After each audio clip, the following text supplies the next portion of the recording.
One of the advantages to telling the truth is that you don't have to remember what you said. And that, God, that's worth listening to, because so there's a bunch of things I've learned as a clinician. And one of them is, because you're often in really weird situations with people if you're a clinician, because things happen that don't happen normally, and you don't know what to do. And so what I've learned is I just say what's happening, whatever it is, regardless of what it is. You know, I'll just try to describe it as accurately as I can, and not worry about, in some sense, not worry about the consequences. You know, like I'm not going out of my way to cause trouble, but if you're in a really, and I'm telling you, this can save your life at times, especially if you're dealing with someone who's paranoid, who's really paranoid. You do not lie to someone who's paranoid and violent, because as soon as you lie, you're aligned with the forces that are persecuting them.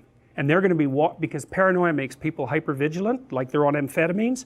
In fact, you can make people paranoid by giving them enough amphetamines. And you can make paranoid people more paranoid by giving them amphetamines. So they're hypervigilant because they feel that everything is predatory and against them. And so they're watching you like you would not believe, way more than you're watching them. And if you flicker a lie while you're talking to them, and they're really on the edge, you're done. So it's one thing to really know, if you're ever in a really bad situation and you don't know what to do, you tell the truth minimally. You don't disclose too much, that's just another lie. You tell the truth minimally and carefully and hopefully, and you might get out of it. You might get out of it. But if you falsify it, look the hell out. So the truth is a real mechanism of protection in dangerous situations. You know, so if someone's trying to intimidate you and you think they might get violent and they ask you if you're afraid, then you tell them that you're terrified and that you hope that things will go okay. Or you say, I'll give you an example. One time I was in an airport and we were in this lineup to fly back to Canada that said international flights, and so it was a long lineup, like 50 people, and I got about 3 from the front. There were still like 40 people behind me, and the guy behind the counter decided that he was just going to shut down the line and that we could all go to this other line, which was like 300 people long. And I suggested that he not do that, because we'd been standing there for half an hour, and that he could just deal with the 20 of us that were left and like have a clue. And so he called the sheriff right away. And this was down in Florida, and it wasn't that long after 9/11. And so these guys came up and they were armed, and they came and said, looked at me, because of course he'd told them that I was causing trouble, which I wasn't. I was just trying to not let, what would you say, an arrogant bureaucratic scum rat take advantage of me. So, which is not the same as causing trouble. So anyways, as soon as the cops came up, I said, look, I'm going to do exactly what you tell me to do right now, and I'm not going to cause any trouble. But I would like you to hear what actually happened. And so that's a good example of a situation like that. It's like, if someone's got you, no bravado. It's a very bad idea. And I was going to do exactly what they told me, because, you know, they didn't know who I was, and I didn't know what they had been told. So anyhow, the problem with lying is that it's a hydra. And kids find this out very early, because you tell one lie, and what happens is it has one of the consequences that you expect. Maybe you get away with it, but it has 3 or 4 others that you don't expect. And so it's like it grows some complexity. And then you have to tack a lie on each of those little complexity outcrops, and then they grow 3 more complexities, and soon this little lie turns into a great big ball of lies, and at some point it becomes painfully evident to everyone. And by that time, you're in such, you see this with politicians, like that guy who was sexting. Anthony Weiner, yeah, perfect name for him, man. It's so funny. I shouldn't make that comment because it's so obvious, but it's still funny. But, you know, that's exactly what happened to him. It's like, it wasn't even so much the event, because, you know, people are stupid, they make mistakes, and actually the public is somewhat forgiving if you say, yeah, geez, I'm a real moron, and, you know, like, really, seriously, how could I do that? But I did, and like, I'll try not to do it again. But what happens with politicians is, and I'm not speaking specifically of politicians, is they'll make an error and it gets exposed, and then they make 3 others trying to cover it up. It happened with Nixon, for example, and then the whole thing just turns into a complete scandal. And maybe they could have got out of it at the beginning by just telling the truth. It's like, yes, I'm an idiot, you know, I'll try not to do it again. Well, that isn't what happens in this case, and Pinocchio grows this elaborate series of lies, and the fairy is willing to be a little generous to him because he's little and cute and he's still a puppet, and she tells him not to do that, and that she's going to give him a pass this time, but that she isn't going to be able to intervene on his behalf again. And that's partly one of the things that's quite interesting about people who have Rousseauian ideas about children. So children are all good and they get corrupted by society, which is half true, because they're also not good and they get shaped and disciplined by society. But the Rousseauian types often are very interesting when their kids hit teenage years, or when they're judging, like, say, criminal teenagers. It's like the child is perfect until they hit like 11, then they turn into a teenager, and then they're like thugs. So they go from good to thug in one move, you know, and you often see that in families too, that have treated especially their daughters like a princess, you know, and then they hit puberty, and the parents who have princessed them to death have no idea what to do with them, and so then they become demonized, and so the overly good child turns into the overly wicked teenager, and sometimes they'll act that out too. One of the things I've seen with girls who are held in princess esteem when they're little and their parents have too tight a grip on them and too much of a demand for good behaviors, they'll find some nasty character to associate with who will tear them out of the family. You know, bikers are really good for that sort of thing. So, and especially if you have some vengeful thoughts towards your parents, nice biker is your perfect solution to that problem.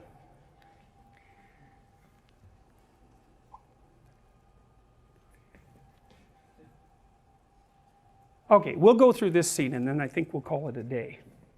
Okay, so now Pinocchio's gone free, he's been united with his conscience, he's learned a couple of lessons. Don't be an actor, and don't lie. And those things are quite similar, right? And especially once you're caught in your actor trap, don't lie to get out, because that will just make it worse. So that's the first of his trials, his moral trials on the road to becoming real.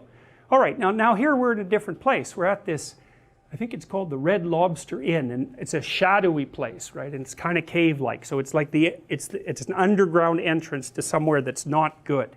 And so, and it's a foggy night, and you can't really see, so everything's murky and gloomy there. And so inside, we see the coachman and the fox and the cat. And the coachman's a bad guy. He's that mask that we saw. First of all, he's the archetype of that mask that was judgmental about Pinocchio having a voice. And it's like, one of the things Jung said about the shadow, and this is, I would say, one of the primary impediments to enlightenment, is that if you start looking at your motives for misbehaving, and I mean by that something very specific. I don't mean that you're misbehaving by someone else's standards. I don't mean that. I mean, when you know by your own standards that you're doing something that's devious or malevolent or underhanded, you know it, and you still do it. So it's your own judgment you're bringing to bear on yourself. If you look at why you're doing that, the longer you look at it, the deeper a hole you dig.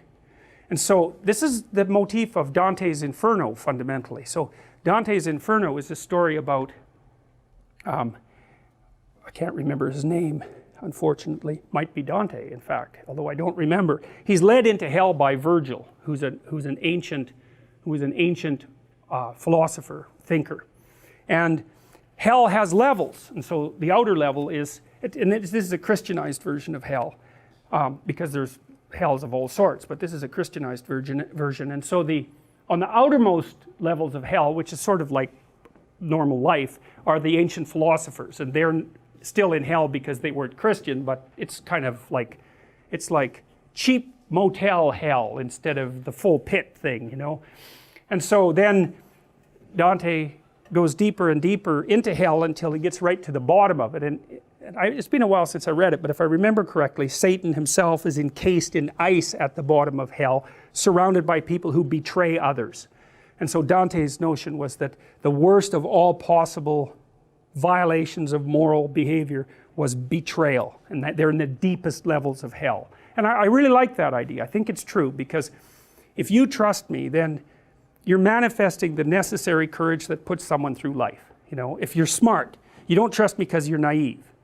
You trust me knowing that I'm full of snakes and so are you, but maybe we could cooperate and move things along nicely, you know, and we could reduce each other to the word, to our word, and we could cooperate. But you're awake, you know, and then I betray that, then I'm undermining your necessary faith in life and humanity.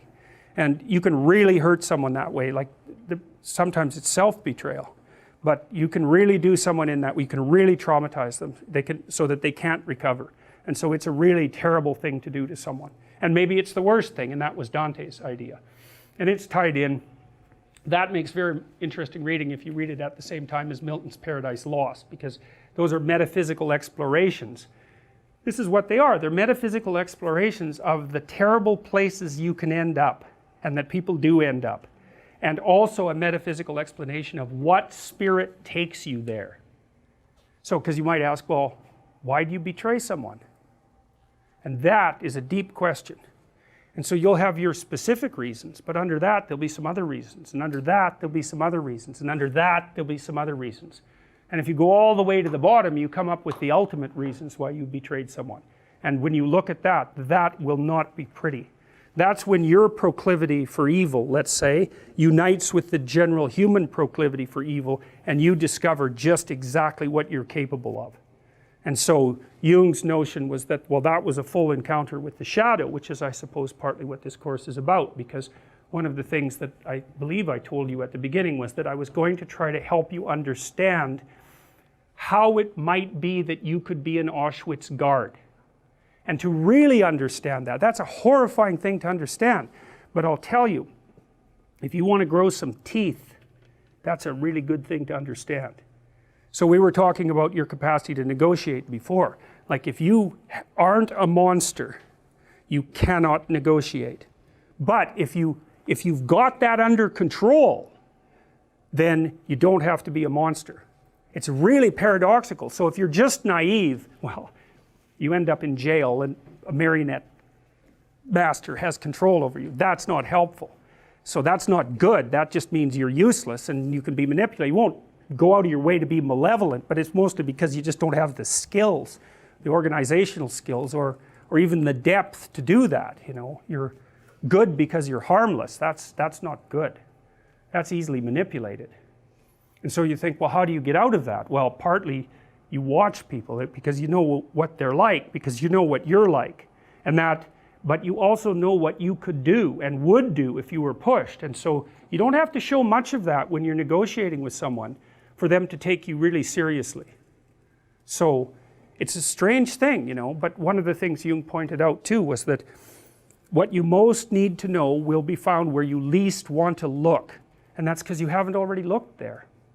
And so it's a little different for everyone, right? Because your particular place you don't want to look isn't going to be the same as your place, but you're going to have a place you don't want to look, and what you haven't discovered, that's where it is. And so that's all partly going to be discovered by you looking at what you're capable of, what you're truly capable of. And you know, people, especially on the compassionate end, think, well, no, I could never be like brutal like that. And that could be true, but you can kill people with compassion, no problem. That's the Freudian Oedipal situation. So think about working in a nursing home. So there's actually a rule of thumb, which I also use to guide my interactions with children and also with my clients, and I would say with people in general. Do not do anything for anyone that they can do themselves. All you do is steal, you just steal it from them. So imagine you're working with really elderly people, you know, they have Alzheimer's. It's like really easy to do things for them because, well, it isn't, because it's really a hard job. But it might be easier to do something for them than to let them struggle through it. But you just speed their demise, right, by taking away the last vestiges of their independence. And you do the same thing with kids. It's like, struggle through it, man.